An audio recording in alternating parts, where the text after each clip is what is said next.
Hello friends, good morning. मैं अमन राज, आपका अपना चैनल गीता मॉडर्न क्लासेस में एक बार फिर से आपका स्वागत करता हूं। आज हम लोग class 8 subject science chapter number 1 जिसका नाम है क्रॉप प्रोडक्शन एंड मैनेजमेंट का वीडियो लेकर आए हैं। ऑलमोस्ट हम लोग का ये चैप्टर कंप्लीट हो गया है। आज हम लोग का एक टॉपिक बचा है, इसके बाद ये चैप्टर हम लोगों का कंप्लीट हो जाएगा। तो चलिए वीडियो स्टार्ट करते हैं। और वीडियो स्टार्ट करने से पहले आपसे रिक्वेस्ट है, अगर आप हमारे चैनल में नए हैं तो चैनल को सब्सक्राइब कर लीजिए, ताकि इससे क्या होगा, जो भी हम वीडियो अपलोड करेंगे और ऐसे भी इस चैनल में आपको क्लास 7 का तो पूरा चैप्टर आप लोग को मिला ही है, उसके बाद क्लास 8 का भी पूरा चैप्टर का क्वेश्चन आंसर के साथ चैप्टर का भी क्लास हम लोग लेंगे, मतलब लाइन बाय लाइन इसमें डिस्कशन करेंगे चैप्टर का टोटली। ठीक है दोस्तों, तो चलिए स्टार्ट करते हैं। और हाँ, क्वेश्चन आंसर का भी लाइन बाय लाइन, मतलब पहले तो आपको हम उसको समझाएंगे, फिर आपको याद करना होगा, आसान हो जाएगा उससे। तो इस चैनल में आपको पूरा डिटेल वे में आपको सॉल्यूशन प्लस चैप्टर का लर्निंग किया जाएगा इसमें। ठीक है, तो चलिए वीडियो स्टार्ट करते हैं। तो हम लोग आज पढ़ेंगे लास्ट टॉपिक जो कि इस चैप्टर का है। आपका क्या है बताइए? आप लोग बुक निकालें। सबसे पहले आप लोग बुक निकालिए। बुक निकाल के फिर चैप्टर को क्रॉप प्रोडक्शन एंड मैनेजमेंट खोलिए। उसके जो आज हम लोग पढ़ने वाले हैं, फूड ऑब्टेन्ड फ्रॉम एनिमल। ठीक है, तो इसमें हम लोग पढ़ेंगे, और इसके पहले हम लोग नाइट्रोजन साइकिल भी पढ़ लिए थे, जो कि बहुत ही इंपॉर्टेंट ये टॉपिक था, नाइट्रोजन साइकिल। इसमें हम लोग पढ़े थे कि नाइट्रोजन साइकिल क्या होता है, नाइट्रोजन साइकिल में कितने प्रोसेस होते हैं। 5 मेन प्रोसेस होते हैं। पहला नाइट्रोजन फिक्सेशन होता है, दूसरा होता है आपका नाइट्रोजन एसिमिलेशन होता है, फिर एम्यूनिफिकेशन होता है, नाइट्रोजन नाइट्रिफिकेशन होता है और डीनाइट्रिफिकेशन होता है। ठीक है, तो नाइट्रोजन साइकिल में क्या होता है देखिए, एक बार ओवरव्यू आपको दे देते हैं।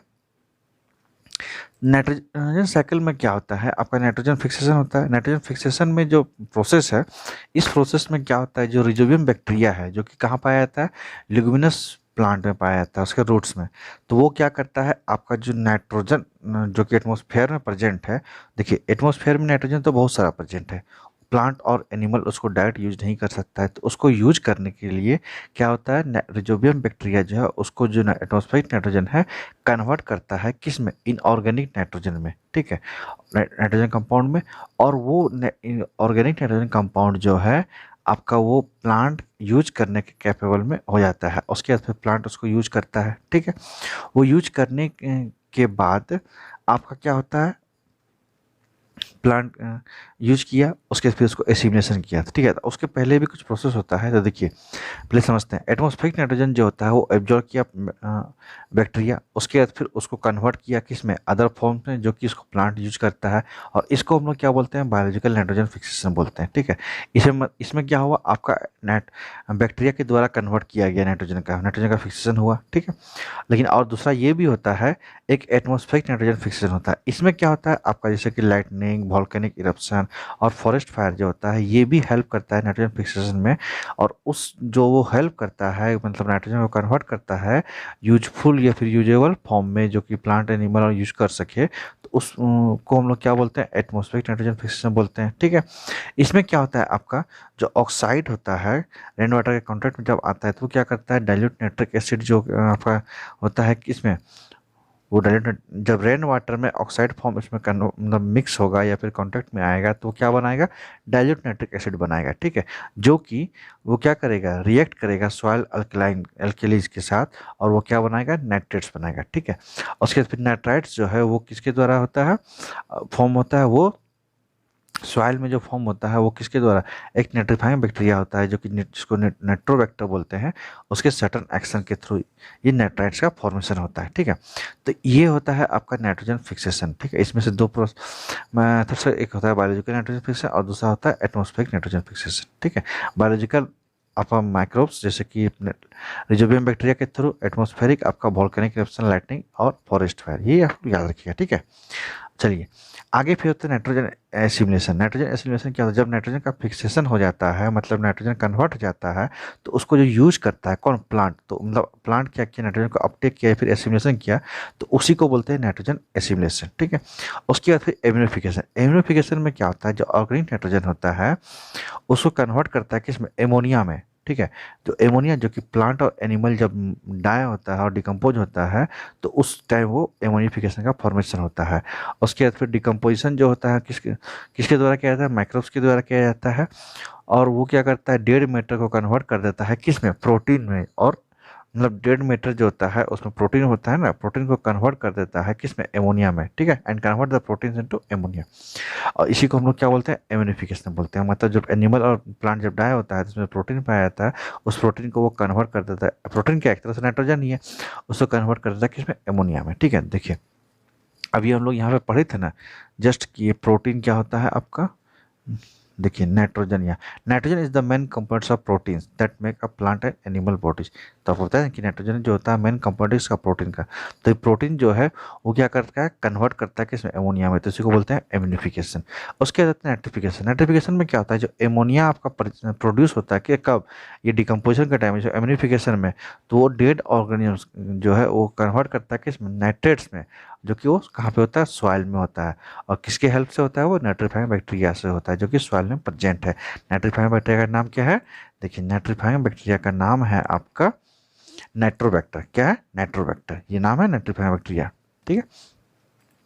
तो इस प्रोसेस को हम लोग बोलते हैं नाइट्रिफिकेशन। और उसके लास्ट में आता है आपका डीनाइट्रिफिकेशन। डीनाइट्रिफिकेशन में क्या होता है, कुछ बैक्टीरिया है जिसको डीनाइट्रिफाइड बैक्टीरिया बोलते हैं, वो क्या करता है, प्लांट एनिमल का जो डिकेइंग होता है उस मतलब डिकम्पोजिशन के टाइम में डिके करके वो क्या करता है, नाइट्रेट्स जो सॉइल में पाया जाता है उसको वो रिलीज कर देता है नाइट्रोजन गैस में, ठीक है। मतलब डिके करने के बाद उस नाइट्रेट को जो है रिलीज कर देता है किसमें, नाइट्रोजन गैस में, कहाँ पे, एटमॉस्फेयर में। और इस तरह से क्या होता है, जो नाइट्रोजन आपका जो मतलब कन्वर्ट हुआ था, मतलब फिक्सिंग हुआ था, फिर एसिमिलेशन हुआ, फिर एम्यूनिफिकेशन हुआ, फिर नाइट्रिफिकेशन हुआ, और उसके नाइट्रिफिकेशन में क्या होता है, आपका नाइट्रोजन वापस आपका एटमॉस्फेयर में चल जाता है। इस तरह से क्या होता है, आपका नाइट्रोजन साइकिल कंप्लीट हो गया, ठीक है। चलिए, जो ये सब तो पिछले क्लास का रिवीजन था। अब आज हम लोग पढ़ेंगे फूड ऑब्टेन फ्रॉम एनिमल। तो आप लोग बुक निकाल चुके होंगे आई होप, उसके बाद हम लोग समझते हैं फूड ऑब्टेन फ्रॉम एनिमल। इस टॉपिक में हम लोग देखेंगे कि एनिमल के थ्रू, मतलब एनिमल के द्वारा हम लोग फूड कैसे ऑब्टेन करते हैं। देखिए, similar to the agriculture practices discussed earlier, जैसे एग्रीकल्चर प्रैक्टिसेस हम लोग डिस्कस किए थे अर्लियर में, पहले, इसके पहले, उसी तरह प्रकार से same animals are also reared for various purposes. Animals को भी पाला जाता है किस पर्पस, वेरियस पर्पसेस के, ठीक है। Animals provide us food in the form of milk. Animal क्या करता है, हम लोगों को फूड प्रोवाइड करता है किसके फॉर्म में, मिल्क के फॉर्म में, एग्स अंडा के फॉर्म में, हनी शहद के फॉर्म में, एंड मीट, मीट मतलब मटन वगैरह से देखते हैं ना, मतलब मीट के फॉर्म में क्या करता है, हम लोगों को फूड प्रोवाइड करता है, कौन, एनिमल्स।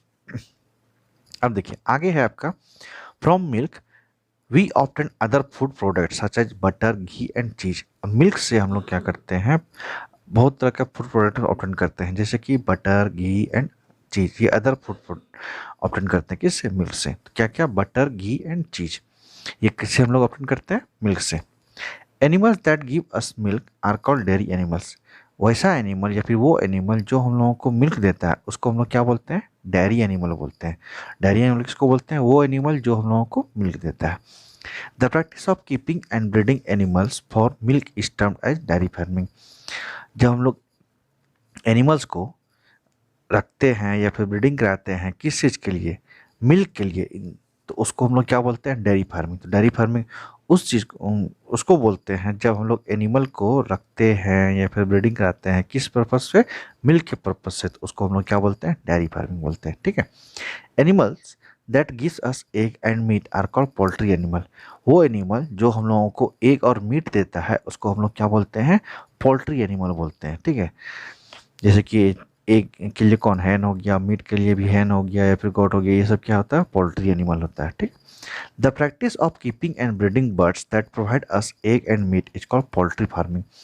मतलब जब हम लोग बर्ड्स को रखते हैं, कि भी मतलब रखना होता है या फिर ब्रीडिंग कराते हैं किस चीज़ के लिए, एग्स के लिए, जो कि हम लोग दैट प्रोवाइड्स एग, जो कि हम लोग एग प्रोवाइड करता है और मीट प्रोवाइड करता है, उसको हम लोग क्या बोलते हैं, पोल्ट्री फार्मिंग बोलते हैं। तो पोल्ट्री फार्मिंग किसको बोलते हैं, जब हम लोग बर्ड्स को अंडा या मीट के लिए रखते हैं, ब्रीडिंग कराते हैं, तो उसको हम लोग क्या बोलते हैं, पोल्ट्री फार्मिंग बोलते हैं, ठीक है।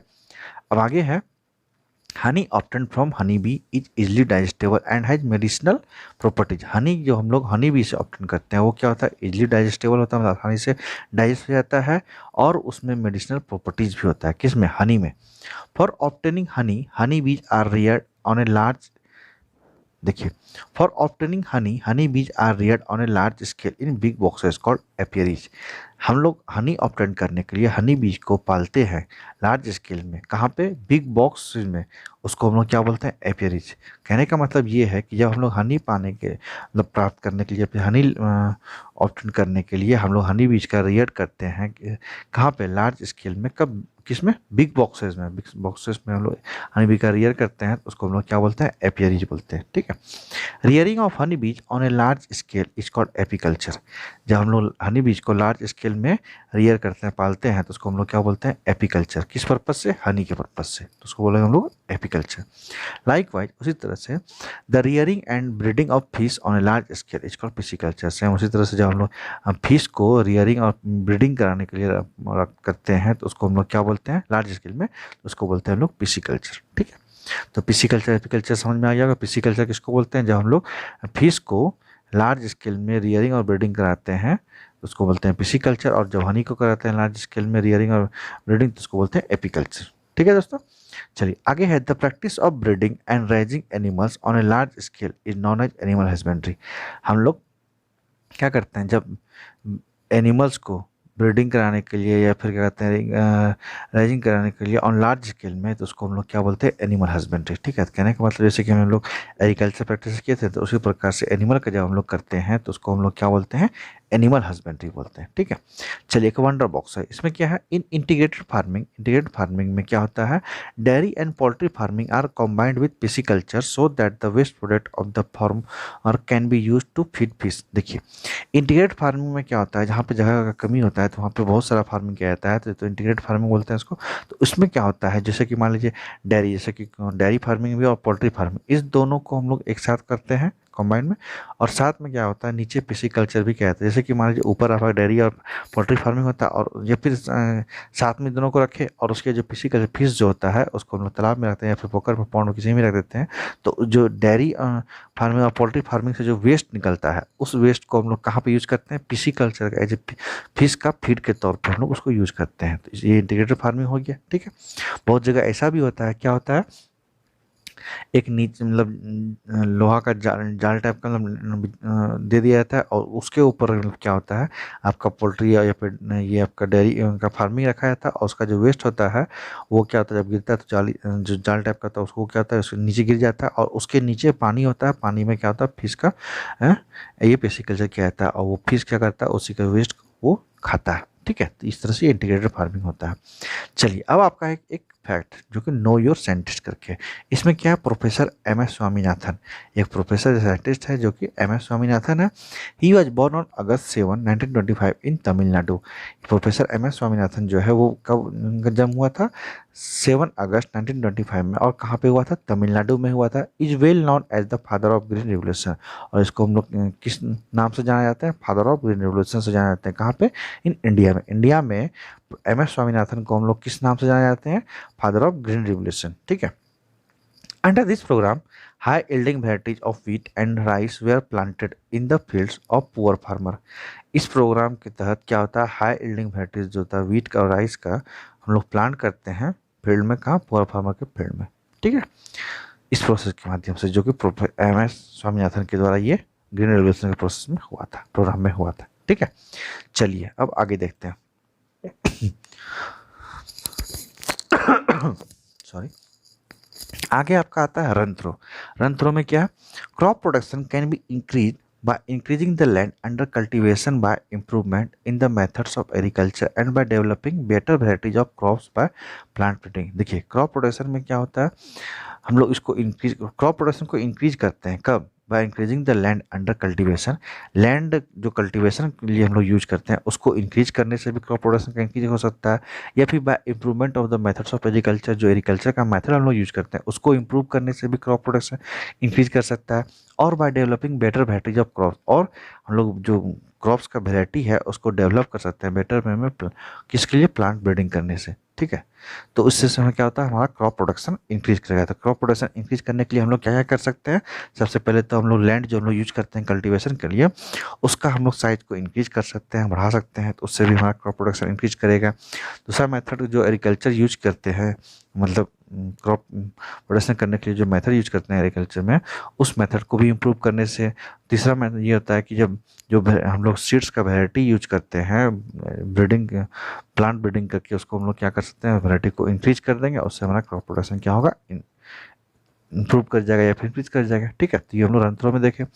नेक्स्ट आपका है when cross breeding is done between two varieties of crops then it is known as hybridisation. जब हम लोग क्या करते हैं, क्रॉस ब्रीडिंग कराते हैं किसके बीच में, दो वैरायटी ऑफ क्रॉप्स के बीच में, तो उस प्रोसेस को हम लोग क्या बोलते हैं, हाइब्रिडाइजेशन। तो हाइब्रिडाइजेशन क्या है, एक प्रोसेस है जिसमें दो वैरायटी ऑफ क्रॉप्स के बीच में हम लोग क्या करते हैं, क्रॉस ब्रीडिंग कराते हैं। इससे क्या बोलते हैं हम लोग, हाइब्रिडाइजेशन कहते हैं। ठीक है, कहते हैं it is use to improve the quality of crop. और ये इसको यूज करते हैं हम लोग किस चीज़ के लिए, क्रॉप का क्वालिटी को इम्प्रूव करने के लिए। ठीक है, हाइब्रिड क्रॉप जो होगा वो क्या होगा, लार्ज प्रोडक्शन कराएगा वो। ठीक है, तो उसके ये तो इसका एडवांटेज है, बट डिसएडवांटेज भी है कि उसमें फर्टिलाइजर, मैन्यू, ये सब जो है, पेस्टिसाइड वेडिसाइड, ये सब ज़्यादा रिक्वायरमेंट है उसके लिए, और वो इसका डिसएडवांटेज है किसका, हाइब्रिड क्रॉप का, मतलब हाइब्रिड सीड का। चलिए आगे है आपका nitrogen cycle involve 5 step, nitrogen fixation, nitrogen assimilation, ammonification, nitrification and denitrification. Nitrogen cycle में 5 स्टेप्स इन्वॉल्व है। क्या क्या, पहला स्टेप है नाइट्रोजन फिक्सेशन, दूसरा है नाइट्रोजन एसिमिलेशन, और तीसरा है एमिनिफिकेशन, चौथा है नाइट्रिफिकेशन एंड डीनाइट्रिफिकेशन, लास्ट आपका 5वां है। ठीक है, तो ये आपका रन थ्रो है। तो आपका आ गया track your progress. Track your progress आपको अगर याद होगा तो हम पिछले क्लास में इसको होमवर्क दिए थे, बट आप लोगों ने कुछ रिस्पॉन्स आपका हमको दिखता नहीं है, पता नहीं आप लोग क्या करते हैं, पढ़ते हैं या नहीं पढ़ते हैं, या फिर अभी छुट्टी जो आप लोगों का हुआ है उसमें आप लोग एंजॉय कर रहे हैं। देखिए मेरा तो यही मानना है कि हम आपके लिए मेहनत करें तो आपको भी थोड़ा रिस्पॉन्स देना चाहिए। इससे क्या होता है, हम लोगों को भी लगता है हम अच्छा कर रहे हैं, या फिर कुछ अगर कमी आपको लग रहा है तो वो कमेंट में बताइए, हम उसको इम्प्रूव करने की कोशिश करेंगे। ठीक है, चलिए कोई बात नहीं, हम जो आपका ट्रैक योर प्रोग्रेस है उसको हम लोग आज होमवर्क जो दिए थे उसको हम लोग कंप्लीट करते हैं। अगर आप लोग किए हैं तो उसको मैच कीजिए, अगर नहीं किए हैं तो देख लीजिए। ठीक है, फिल इन द ब्लैंक्स करके इसे ट्रैक योर प्रोग्रेस है। इसमें पहला क्वेश्चन है आपका, to meet this dash demand of food there is a need to increase our crop production. इसमें बोल रहा है, एक ब्लैंक है जिसको फिल करना है। इसमें क्या है, to meet this blank demand of food, तो क्या फूड का जो डिमांड है वो क्या हुआ था, हम लोग क्या पढ़े थे, इंक्रीजिंग क्या था, तो इसमें आंसर हो जाएगा increasing. To meet this increasing demand of food there is need to increase our crop production. जो हमारा फूड का इंक्रीजिंग हुआ था डिमांड, उसको फुलफिल करने के लिए, उसको पूरा करने के लिए हम लोग क्रॉप प्रोडक्शन को क्या करना है, इंक्रीज करना है। यही सेंटेंस कंप्लीट होगा, तो एक आंसर हो जाएगा increasing. To meet this increasing demand of food there is a need to increase our crop production. ठीक है, चलिए आगे है आपका, dash is the most abundant element in our atmosphere. कौन सा एलिमेंट है हमारे एटमोसफियर में जो कि बहुत ज़्यादा अमाउंट में प्रेजेंट है, तो क्या होगा इसका आंसर, इसका आंसर होगा नाइट्रोजन। तो आंसर बी का क्या होगा, nitrogen. Nitrogen is the most abundant elements in our atmosphere.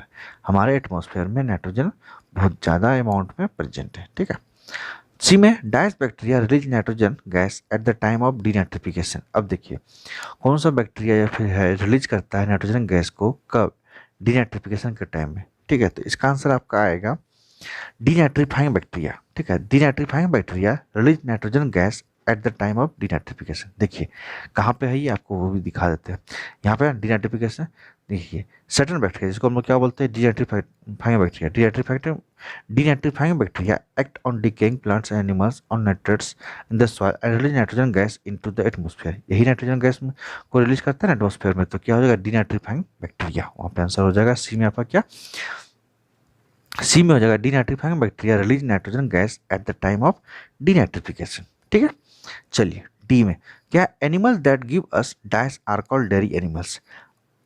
कौन सा एनिमल जो है हम लोग को देता है क्या, जिसको हम लोग डेयरी एनिमल्स बोलते हैं। Animals that give us dice are called dairy animals. तो animals that give us milk, milk जो देता है उस एनिमल को हम लोग क्या बोलते हैं, डेयरी एनिमल। तो डी में क्या हो जाएगा, milk. Animals that give us milk are called dairy animals. ठीक है, चलिए ई में आपका क्या है, the rearing and breeding of fish on a large scale is called dash.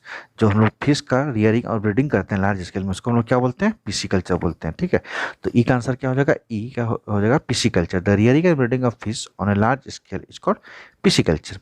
ठीक है, चलिए एक बार देख लेते हैं। तो ए में आपका क्या है, to meet this increasing demand of food there is need to increase our crop production. तो एक आंसर होगा इंक्रीजिंग। बी में क्या है, dash is the most abundant element in our atmosphere. तो क्या हो जाएगा, नाइट्रोजन जो है मोस्ट एबोंडेंट एलिमेंट है हमारे एटमॉस्फेयर में। तो बी का आंसर हो जाएगा नाइट्रोजन। सी में क्या है, dice bacteria release nitrogen gas at the time of denitrification. तो इसमें हो जाएगा denitrifying bacteria release nitrogen gas at the time of denitrification. तो इसका आंसर सी का हो जाएगा डीनाइट्रीफाइंग बैक्टीरिया। डी में है animals that give us dice are called dairy animals. तो इसका आंसर होगा मिल्क हो जाएगा, डी का milk. Animals that give us milk are called dairy animals. ऐसा एनिमल जो हम लोगों को मिल्क देता है उसको बोलते हैं लोग डेयरी एनिमल्स। ई में है the rearing and breeding of fish on a large scale is called pisciculture. E का आंसर क्या होगा, पिसीकल्चर। मतलब फिश का लार्ज स्केल में हम लोग रियरिंग और ब्रीडिंग करते हैं उसको हम लोग क्या बोलते हैं, पिसीकल्चर बोलते हैं। ठीक है दोस्तों, चलिए आगे है आपका ग्लोसरी। तो ग्लोसरी में क्या है देखिए, एग्रीकल्चर, ये एक तरह से एक रिवीजन हो जाएगा इसमें। ठीक है, एग्रीकल्चर क्या है, the practice of growing plants and rearing animals on a large scale for food fibre and other useful products. Agriculture क्या प्रैक्टिस है जिसमें हम लोग क्या करते हैं, प्लांट्स को ग्रो कराते हैं, रियरिंग कराते हैं एनिमल्स को on a large scale for किसके लिए, food fibre and other useful products के लिए हम लोग ये सब करते हैं, तो उसको हम लोग क्या बोलते हैं, एग्रीकल्चर बोलते हैं। ठीक है, अब आगे है एनिमल हस्बेंड्री।